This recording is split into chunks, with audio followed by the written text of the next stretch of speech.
Hello दोस्तों, जय श्री राम। स्वागत है आपका मेरे अगले ब्लॉग में। आज है हमारी गौ सेवा का चौथा दिन और आज फिर हम जा रहे हैं गौ सेवा के लिए।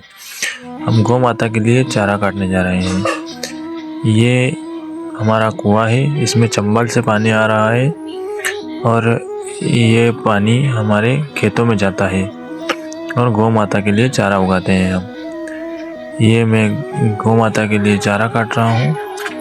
आज मैं अकेला ही चारा काट रहा हूँ क्योंकि पापा आज बाहर गए हैं, हम थोड़ी देर में आ ही जाएंगे और अब मैं अकेला चारा काट रहा हूँ।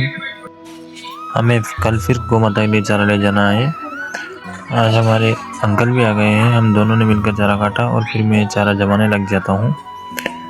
फिर थोड़ी देर बाद पापा आ जाएंगे और हम दोनों मिलकर इसको खेत से बाहर निकालेंगे। ये पापा आ गए हैं और हम दोनों मिलकर इसको खेत से बाहर निकाल रहे हैं। चारों खेत के बाहर निकालने के बाद हम इसे गाड़ी पर जमाएंगे। हमें ये करते करते शाम पड़ गई है।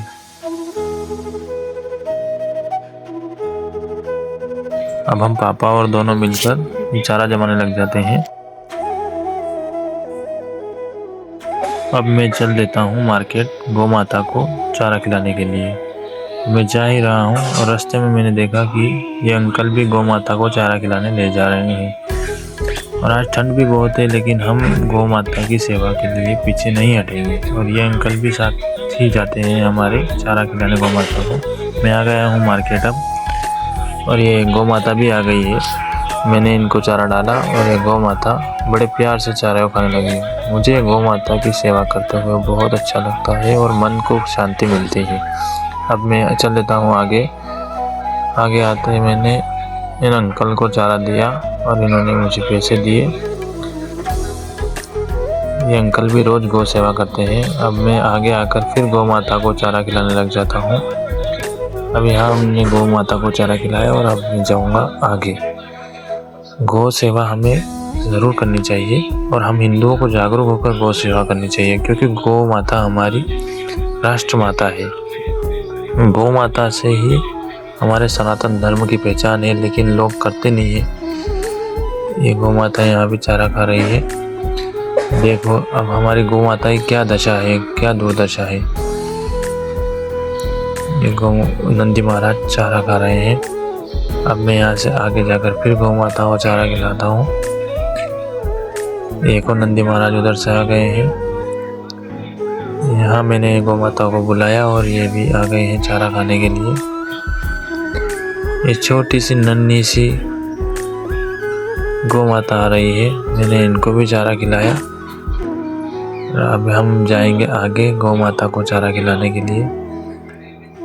गौ सेवा सबसे बड़ी सेवा है विश्व की, हमें करनी चाहिए और मैं चाहता हूँ कि इन गौ माता का सहारा बनूं, लेकिन मैं इतना सक्षम नहीं हूँ। फिर भी मुझसे जो बनता है मैं बिल्कुल गौ सेवा के लिए करता हूँ।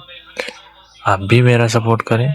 मैं एक और भैया के घर पे चारा डालना रहता है, यहाँ पे चारा डाल रहा हूँ और यहाँ से अब फिर आगे जाकर मैं गौ माता को चारे खिलाने जाऊँगा। ये इस कॉलोनी में मैं चारा डालता हूँ सभी जगह। यहाँ अभी थोड़ी देर बाद गौ माता आकर चारा खा लेगी। ये देखो इस गौ माता की कितनी बुरी दशा है, लेकिन क्या करें, हमारे हिंदू जागरूक नहीं है। ये गौ माता अपने आप से चारा खाने लग गई है। मुझे भी बहुत मज़ा आया इनको चारा खिलाने में। और गौ सेवा करनी चाहिए, लेकिन पता नहीं लोग करते नहीं हैं। जय गौ माता। ये गौ माता के पैर में चोट लग रही है और ये एक और गौ माता नंदी महाराज आ गए हैं। मैंने इनको भी चारा खिलाया और आगे आकर ये गौ माता खड़ी थी, इनको देखकर मैंने चारा यहाँ पे डाल दिया। ये खा लेंगी इस चारे को। आज ठंड बहुत थी, लेकिन मैंने फिर भी सोचा कि गौ सेवा तो करनी है, मतलब करनी है। उधर से मैंने छोटी सी गौ माता को बुलाया तो वो इतने प्यार से चली आ रही है मेरी तरफ। ये आ गई है गौ माता और अब ये चारा खाएंगी। देखो कितना कोहरा है आज और कितनी ठंड है, लेकिन फिर भी गौ सेवा करनी है। जय गौ माता, जय गोपाल।